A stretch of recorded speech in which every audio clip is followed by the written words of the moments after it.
Bunlar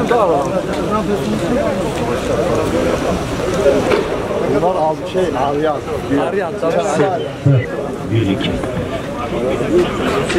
Karşılıklı diplomatik irtibata geçme noktasında haince adımlar atılmaktan, Siyonist rejimle anlaşarak mukaddesatımızdan olan en büyük kutsallara ihanet etmekteler. Onun için buraya bu ihaneti kamuoyuna ve bütün dünyaya mesaj vereceğiz.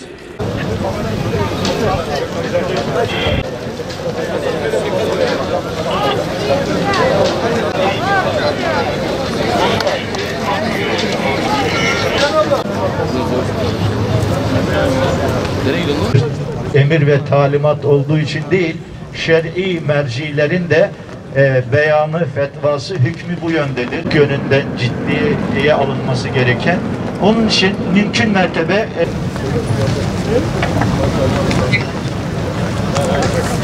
saygınlığına sahip çıkma noktasında bugün burada Beyazıt Meydanı'nda hem üniversitenin önünde hem Beyazıt Camii'nin yanında hem Türkiye kamuoyuna hem bütün dünyaya lebbeyke ya Resulallah heyhat minne zille şiarlarının gür bir şekilde yükselteceğiz. Hem hürmetimizi, hem sadakatimizi ve sevgimizi, hem de onun yoluna bağlılığımızı dile getireceğiz. Euzubillahimineşşeytanirracim. Bismillahirrahmanirrahim. ما كان على النبي من حرج فيما فرض الله له سنة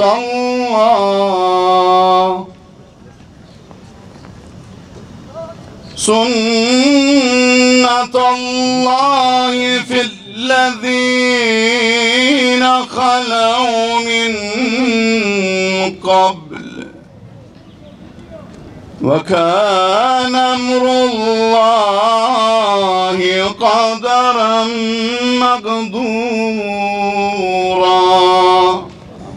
Bizim bugün burada savunduğumuz değerler, bugün burada savunduğumuz kişi bir dinden ötürü yalnızca savunulan bir kişi değil.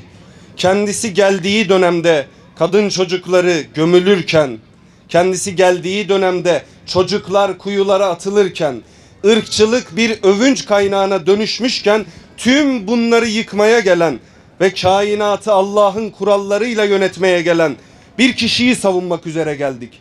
Bu kişiyi savunmamızın temelinde ilahi erdemlere bağlılıklarımız yatmaktadır. O erdemleri biz iyi bilmekteyiz. Bugün ona hakaret edenler de iyi bilmekte. Aslında savaştıkları o erdemlerin ta kendisi.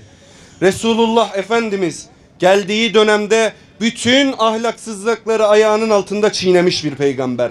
Zamanının bütün insani değerlerini savunmuş ve bugün birilerinin ağzına pelesenk olmuş ama uygulanmayan insan haklarını döneminde ve döneminden sonra dirilten kimsedir.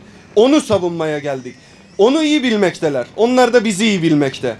Biz bunların tarih boyunca bu erdemlere karşı nasıl davrandıklarını da biliyoruz. Ruanda'da yaptıklarını unutmadık. Cezayir'de yaptıklarını unutmadık. Dozerlerle taşınan çocukların yüzlerini hala hatırlamaktayız. Resulullah'ın getirdiği erdemleri savunan dünyanın dört bir yanındaki Müslümanlar bi ebi ente ve ummi ya Resulallah, sana anam babam feda olsun ya Resulallah nidasıyla bugün Resulullah'ı savunmakta. Bu zor şartlara rağmen biz karşımızdaki düşmanın bize yaptıklarını, Irak'taki çocukların organlarını sattıklarını, bugün çocuk hakkı savunuculuğunu iddia edenlerin çocukların organlarını sattıklarını, Yemen'deki çocukların susuz ve aç bir biçimde yatmalarına sebep olduklarını iyi biliyoruz. Onlar da biz yaşadığımız sürece bu erdemler uğruna mücadele edeceğimizi iyi biliyorlar. Bu hakarete rağmen, bunca algı operasyonuna ve milyarlarca dolarlık sermayelerine rağmen dünyada en hızlı yayılan dinin bu olduğunu biliyorlar. O yüzden böyle yapıyorlar. Euzubillahimineşşeytanirracim. Bismillahirrahmanirrahim. Ve ma erselnake illa rahmeten lil alemin. Sadakallahul azim. Biz bugün burada Allah-u Teala'nın yeryüzüne gönderirken kitabının başına kendini tanıtırken Rabbül Alemin, Resul-i Ekrem'i tanıtırken, aleyhissalatu vesselam'ı tanıtırken rahmeten lil alemin şeklinde tarif ettiği peygamberimize yapılan hadsızlığı, densizliği biraz daha olsa dile getirmek suretiyle ona olan hiç sönmemiş aşkımızı bir daha diriltmek üzere buradayız. Hepinizi muhabbetle, sevgiyle selamlıyorum. Değerli kardeşlerim, Allah Resulü Aleyhisselatü Vesselam bir ümmetin lideri değildir. Evet, İslam ümmetinin peygamberidir, rehberidir ama insani açıdan bütün alemlere gönderilmiş bir peygamberdir.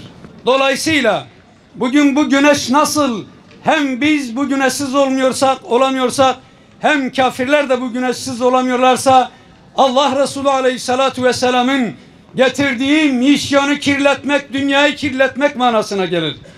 Bugün 1400 yıl önce insanların adeta birbirlerinin etini yemeyi marifet bilecek, kadın haklarından bahsetmenin suç olduğu, mazlum, mağdur tüm dünya insanlarının perişan olduğu bir zamanda suyu olmayan, bağ bahçesi bulunmayan, kuru dağ tepeciklerden oluşan Mekke-i Mükerreme'den Medine-i Münevvere'ye hicret etmek suretiyle orada bir İslam medeniyetinin temelini attık kardeşlerim.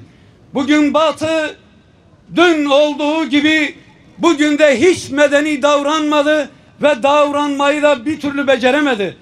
Evet, medeni demek ne demektir kardeşlerim? Medeni, Allah Resulü Aleyhisselatü Vesselam'ın Mekke hayatı onun en zor, en zahmetli yılları olmasına rağmen niçin Mekke İslam medeniyeti demiyoruz da Medine İslam medeniyeti diyoruz? Çünkü Medine'de Allah Resulü'nün getirdiği inancı kabul etmemekle beraber farklı düşünce, farklı etnik, farklı inanç sahipleri olan insanlarla bir araya gelebilme terbiye ve edebini Allah Resulü dünyaya öğrettiği için İslam medeniyeti diyoruz. Biz bugün peygamberimizi savunmaya değil, peygambere bağlılığımızın savunuculuğunu yapmaya, yani kendimizi savunmaya çalışıyoruz. Bu din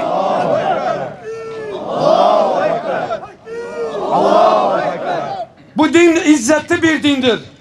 Hiç sahiplenmediği halde bugün dünyada en çok revaç bulan, en çok müntesipleri başka dinlerden kendisine irca edilen din, tek din İslam dinidir. Bugün hiç savunuculuğu yapamadığımız, ümmetin savunmaktan aciz kaldığı İslam ülkelerinin yöneticilerinin kendi idarelerine sahip çıktıklarının zekatı kadar Hazreti Muhammed Aleyhisselatü Vesselam'a sahip çıksalardı bugün Fransa'da, bilmem diğer Avrupa ülkelerinde bu hayasızlığı yapabilecek cüreti kendilerinde bulabilirler miydi? Kur'an'a uzanan eller kırılır. Kur'an'a uzanan eller kırılır. Nebiye uzanan diller kesilir. Nebiye uzanan diller kesilir. Heyhat minne zille. Heyhat minne zille. Heyhat minne zille. Heyhat minne zille. Mukaddesatımıza saldıranlar ve İslam ümmetine ihanet edenler bu cürüm ve ihanetlerinin bedelini mutlaka ödeyeceklerdir. Bütün geçmişi İslam'ın mukaddesatına saldırılarla dolu olan Haçlı Batı emperyalizmi ve Siyonizm o kirli ve iğrenç yüzünü bir kez daha göstererek Yüce İslam Peygamberi ile aziz Kur'an-ı Kerim'e saldırma küstahlığını gösterdiler. İsveç'te Kur'an-ı Kerim'in yakılması ve tahkir edilmesinin yanında Fransa'da o meşhum Charlie Hebdo adlı dergi aziz peygamberimizin şahsiyetine saldıran şeytanca karikatürleri bir kez daha yayınlama cüretini gösterdi. Fransa Cumhurbaşkanı Macron da bu alçakça saldırı ve hakaretlerle ifade özgürlüğü diyerek destek çıktı.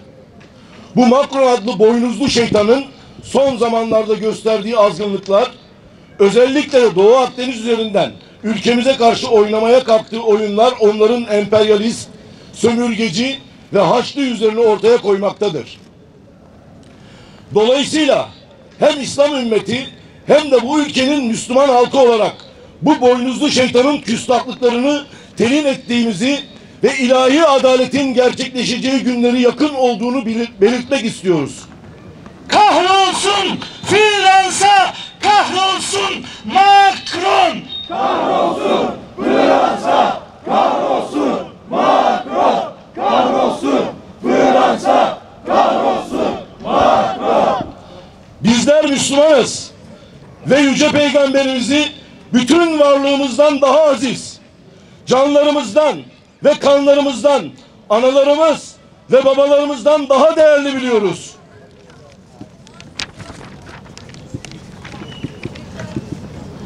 Onun pak yüzlü yüce Hazreti Peygamber'in hürmet ve şahsiyeti uğruna her şeyimizi feda etmekten çekinmeyeceğimiz, canımız ve kanımızla bu uğurda kurban olmaktan kaçınmayacağımız en büyük değerimiz, namusumuz ve şerefimizdir. Bugün Batı dünyasında oynanan bu oyunlar ve namertçe saldırılar doğrudan bütün İslam ümmetine hedef almıştır. Zira saldırı ve hakarete uğrayan bütün Müslümanların peygamberidir ve bütün Müslümanların Kur'an'ıdır. Bu şeytanca azgınlık karşısında ayağa kalkıp haykırması ve bu alçak mücrimlerden hesap sorması gerekenler de hangi ülkeden, hangi hizip ve mezhepten olursa olsun bütün dünya Müslümanlarıdır. Bugün İslam ümmeti her bir yandan topyekün bir saldırı altında. Gün geçmiyor ki yeni bir saldırı, yeni bir komplo ve yeni bir oyun sergilenmesin. Müstekbir ve Siyonistler bir taraftan askeri yollarla İslam dünyasına saldırıları sürdürürken diğer yandan da siyasi, diplomatik, ekonomik ve psikolojik tüm kanallardan saldırıları sürdürüyorlar.